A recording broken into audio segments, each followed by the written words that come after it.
In the fall of 2010, I decided to go back to college. I was a single mom of 3 boys, but they were all in school now, so me going back was finally possible. The school that I went to is a regional campus to a very large university, and located in a neighborhood that is known for crime and other illegal activities. But it was only a 20-minute drive from my home, and I didn't feel unsafe about going there. The first day and first class were intimidating. I didn't know anyone, and I was a lot older than most students. I was 28 at the time. I sat down in the back of the room at a table, and a few minutes later, a lady, who was around my age, sat down next to me. She was very skinny, smelled like cigarettes, greasy hair, sunken eyes. But she started to talk to me and she seemed normal enough.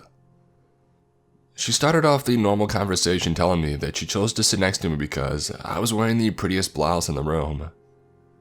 Strange, but as an awkward person, I leave a lot of leeway for people to say or do awkward things before I think too deep about things. She didn't have a backpack, any books, a pen, a notebook, nothing.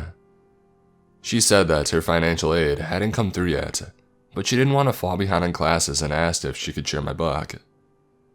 I agreed, and I gave her a pen and paper also. After the first class, she asked if I would mind going to the library with her, so she could scan some of the pages to take home. I agreed, and we started to head to the library. She stops and she looks at her phone and says that her son had just texted her and needs her to come home to do something. She asks if I'll come with her. I tell her I have another class shortly and that I can't go with her. I ask if she still wants to go to the library first. She says no, and that she has to get to her son, but really can't go alone. I keep telling her that I can't go with her, and then she starts crying. At this point, we were in a common area outside, and the parking lot was to one side, and the library was to another. I tell her that I need to go to the library, and she's welcome to come, talk, whatever she needs, but I have to go. I didn't like being outside away from people, and with this woman anymore, and was trying to get back to a busier area. She gets really upset, starts screaming, and basically says, "F you" to me. She may have actually said, "F you." I can't remember how the interaction went exactly, because I was frozen in confusion by how quickly she had transitioned from friendly, then to crying and scared, and now to screaming in my face a slew of hateful, angry things. I turned around to start walking to the library, and called my friend so that I would have someone aware if this lady tried anything more than just screaming. I get to the library vestibule, and watch her through the glass doors. She is standing at the parking lot, and then a car pulls up with a man in it and is obviously upset with the woman. They're arguing, but I can't hear them from inside the vestibule. Eventually, she gets in the car and she leaves with him. The next day, I was dreading class because I didn't know what this woman's attitude would be that day. But she wasn't there the next day. In the end, she never came back to class. I didn't know her name or at the time how to look at a class roster. But looking back, I'm fairly certain she was not enrolled at the school at all, and for whatever reason was trying to get me to leave with her. I wish I knew her intentions, but at the same time, I'm glad that I never had to find out.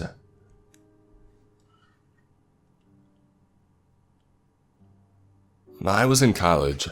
My roommate was a born-again Christian and she invited me to her Bible study in church all the time. Eventually, I went and I kept going. I wasn't a fan of the pastor, but there are a lot of nice young adults who like to have clean, sober fun. And I didn't drink or party, so I felt like I fit in. But I didn't agree with everything they believed in. Just the more normal stuff like God and helping the poor, and not some of the other things. And this one guy in my Bible study, Drew, was pretty quiet, good looking. He seemed like he knew everything about the Bible, which amazed me. I thought, I know nothing about all of this, but he is so wise. I was 21 and he was 27. He wasn't a college student, he just worked, which I later learned maybe he didn't. We were going to go on a young adult retreat, and because I worked, I couldn't leave early on Friday to drive up to the mountains with the girls in my group. Mutual friends said that I could ride with Drew, so I said, okay. On the way up, Drew was pretty quiet for the first hour. Not very friendly at all, and it was a long trip. But as we got closer to the mountains, he really warmed up. We got pizza and he paid, which was nice. And then he just stopped the car so we could just look at the stars. He even played some Brian McKnight. He was turning it into a date, but I didn't know what to see it that way then. I was starting to really like him, and I felt like we had a connection. He was just about to drop me off at the girls' cabin when he suddenly gets very serious and tells me that something happened between him and another girl in our church group, but she is telling lies about him and to not believe whatever I hear. He doesn't explain what exactly happened, and doesn't say who it is.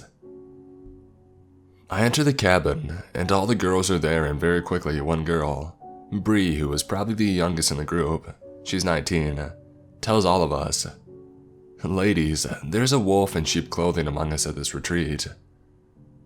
Now, if you don't know church folk, they get very dramatic and talk like this all the time, so I just thought, okay, here's some drama.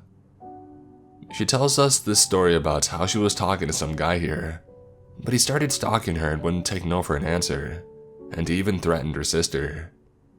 Now, my spidey sense is up and I realized this must be what Drew was telling me about. The church group doesn't know who it is because she won't say, because she doesn't want to gossip and says leadership will handle it. Well, Drew eventually leaves the weekend retreat early. There goes my ride back, I thought. I don't know if he was asked to leave or what.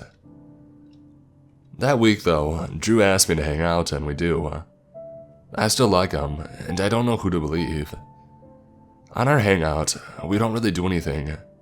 He takes me to the mall and he reads the Bible to me. Okay, cool. And then he parks his car on some suburban lookout, the top of the world type of thing, and just says that he is a view guy who really likes views. I'm not one to be impressed by suburban lights, so I'm just like, okay, this is boring. I give him another chance. I invite him to come see a play with me. When he comes, he immediately meets one of my friends, Brian. Brian introduces us to his boyfriend, Nick. I'm in theater, and I have a lot of gay friends. Well, for the majority of the rest of the date, Drew lectures me about how it's wrong, and I must not really love him if I don't stop to tell him that. I eventually cry because it is this ugly argument in his car we are having for hours in the parking lot of Panera. I say I want to go home, that this is basically the worst date ever. I don't agree with what he says. He also tells me that I need to give up my dream of being an actress because what if the Lord doesn't want me to do that? Theater is something I did my whole life, not to mention my major, and his reasons for me giving it up had nothing to do with the impracticality of it, but because of God. This guy was nuts. I get home and I offer to make us some cocoa to just kind of end things as friends, or at least on a better note. I know that I'll see him at church and we have mutual friends and are in the same Bible study. Things got weird. He tried to get sexual with me, but then also blamed me for tempting him. How with my tear-stained, exhausted face? I ended up crying again. I just wanted him to go home, but I was so emotionally exhausted. I didn't know what to make of this. He calls and texts me that week, and I don't respond. Then it's a Sunday night. I'm talking to my friend Tim, who no longer goes to this church anymore. I tell him that I went on a date with Drew. Before I can tell him how it went, Tim says, "What? That guy is crazy. You need to abort that mission." Tim tells me that he is close with Bree and her family, and Drew is a stalker and he threatened Bree's sister. I don't know what to believe because it sounds like Tim believes this just based on Bree's story. I hang up and I call my mom to try to tell her what happened, what Tim had told me about Drew, and how it was such weird timing considering what had happened with me. While I'm on the phone with my mom, I get a knock at the door. It is 10 p.m. on a Sunday night. I look out, but no one is there. I go to get my roommate to ask her if she can just sit with me in the front room, because I'm freaked out and I think someone is there. There's another knock at the door. I open it and it's Drew, and he looks all in a frenzy. I ask him what he's doing here, and he said he just needed to talk to me, and I wasn't answering my phone, which was because I was generally busy earlier in the day. The conversation is getting long and my roommate is still sitting there, so I tell her she can go back to her room and that it's okay. I let him come in, because I am conditioned to be overly nice. This was a big mistake. We start talking, and as soon as my roommate is gone, he pulls out a knife.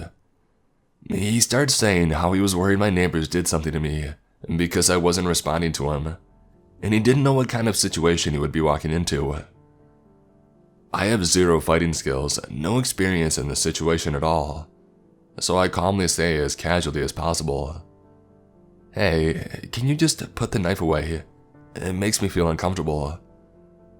He asked me if I want the knife, and I say, "No, I just want to pretend that it isn't here." I somehow talk him down and get him to leave. I think I convince him that he still has a shot with me somehow. The next morning, my mind is clearer, and I feel like I need to tell my mom what happened. She has me tell my dad, who has me tell the church youth leader and security at my apartment.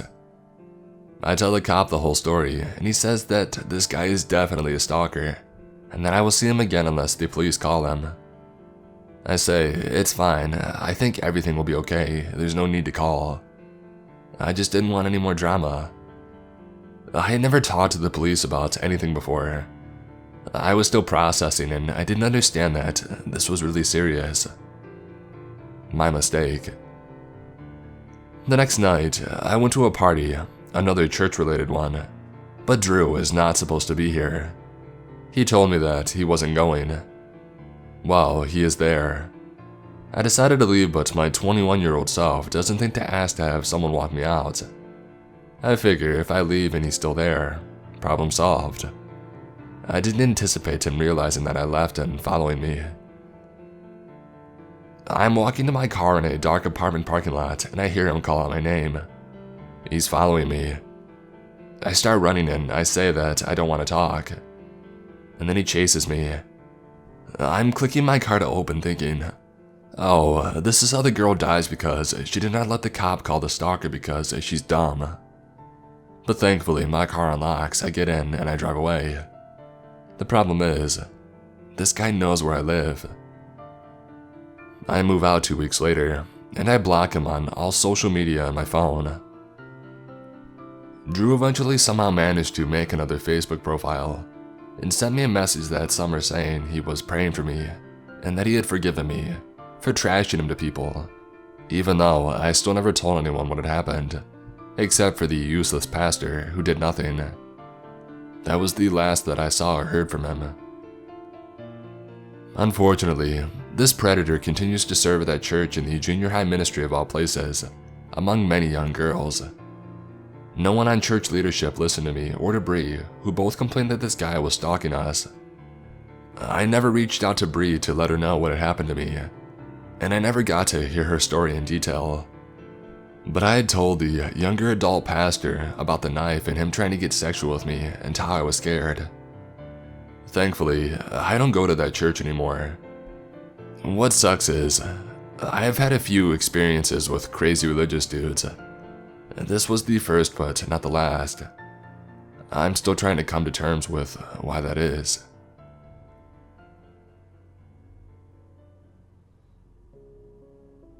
My first semester of freshman year in college, I had a history class at 9 a.m. The class had at least 50 people, but I literally knew no one. I was fine with that. The lectures were actually interesting. We had minimal homework, and the class wasn't hard at all. I sat towards the back of the class. So, one day out of nowhere, I got an email on my college email account. It was some random guy that was like, "Hey, I'm Joe. I'm in your history class. How do you like it?" Or something along those lines. I thought this was really creepy because not only did I have no idea who Joe was, but also, who uses a school email to start talking to someone? I got his name from the email account and decided to look him up on Facebook, thinking maybe I knew this guy or something. That's when I discovered that about 2 weeks before the email had been sent, he had requested to be my friend on Facebook, and I hadn't responded because I had no idea who he was.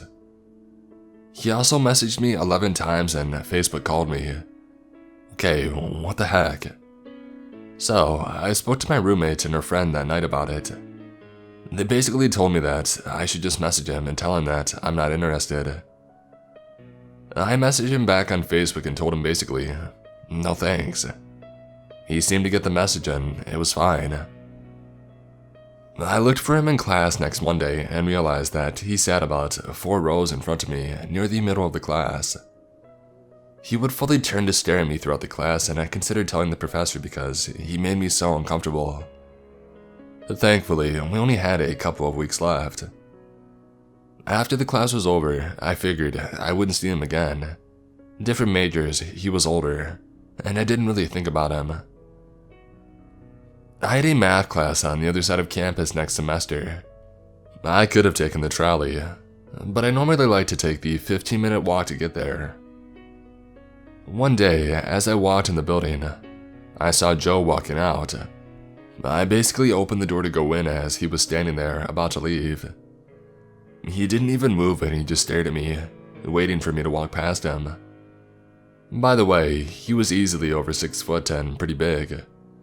His demeanor really made me feel weird, but I pushed past him and I went into class. When the class was over, I walked out to head back to my dorm when I saw Joe just hanging around the building alone. I started walking and he began walking like 6 feet behind me.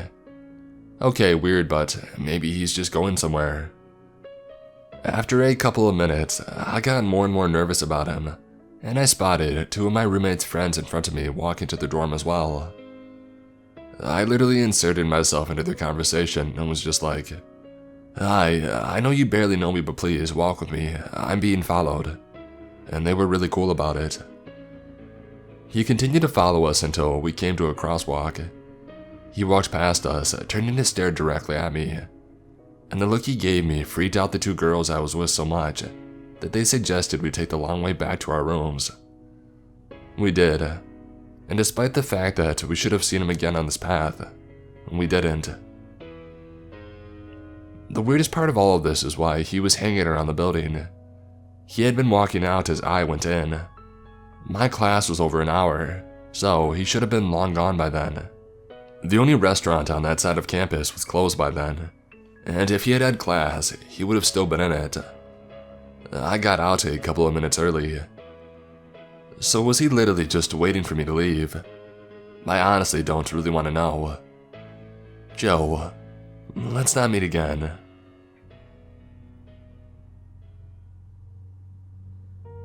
I'm a South Asian female. This happened when I was in my first year of engineering, and this was almost 10 years ago. Harmless ragging was a thing back then, and as juniors, we were asked for no more than to sing a song or to imitate a professor and such silly stuff. This one senior guy named Adish happened to come across me in one of these silly ragging sessions, and apparently found me interesting and cute. I wore shorts a lot, and he even nicknamed me as Sassy Pants, and he yells it out loud whenever he sees me on campus, irrespective of the crowd of people. He tries to get my number through my classmates and hostel mates, and tries to add me on Facebook. When I don't respond, he threatens my friends to force me into talking to him. I do cause I just don't want him to get beat up. I obviously don't want to cause any problems as I was barely 18, and I was away from home for the first time. Adish keeps asking me to go out with him, and I keep refusing. One day, I'm at the local ATM to take out some money, and it's a small room with just the machine. I didn't know he was there because I'm facing the inner area, and he walks in and he stands against the only door of that enclosure. I turn around in a panic thinking that I'm about to be robbed, but it's this guy who says, "Come on, I'll take you to campus on my bike." I refuse and he won't let me out. The guard luckily comes and he obviously has to move. I share this with my friends and they are horrified too. Now the stalking begins, He messaged me on Facebook and says what color dress I wore and if something noteworthy happened in the lectures that I attended each day. He challenges me to find out how he is able to know so much. He knows my routine so well, he comes down to my hostel and openly asks me to go out with him, in front of all, including the maintenance staff. I again avoid responding and I'm mortified. I threaten him that if he interferes in my life, I will report his behavior to the dean and other authorities. But the creep responds, "It's not like I asked you to sleep with me. I have tons of girls who want to be with me, and I ignore them all for you.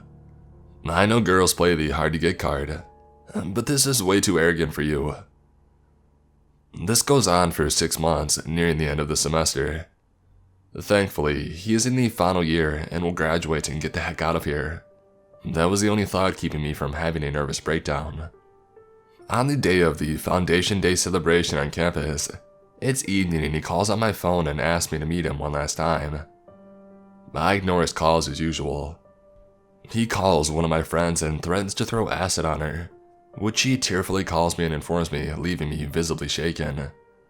I tell my friends about this. We are all still thick even after 10 years after college, knock on wood. And they, my loyal soldiers, say, okay, if he wants to talk to you one last time, fine, let him, but in front of all of us. I tell him that and he comes over to campus where the event is still ongoing. My entire group of friends step out, 7 of us including me, which has 4 guys, and meet him nearby. He asks in mock politeness if he can talk to me alone, and even before I can respond no, my friends are like, either you talk to her in front of all of us, or you don't talk to her at all. He considered and he spoke some rubbish romantic talk which doesn't matter, and he finally leaves. A few days later, it's their graduation day, and I've thankfully never seen or heard from him since.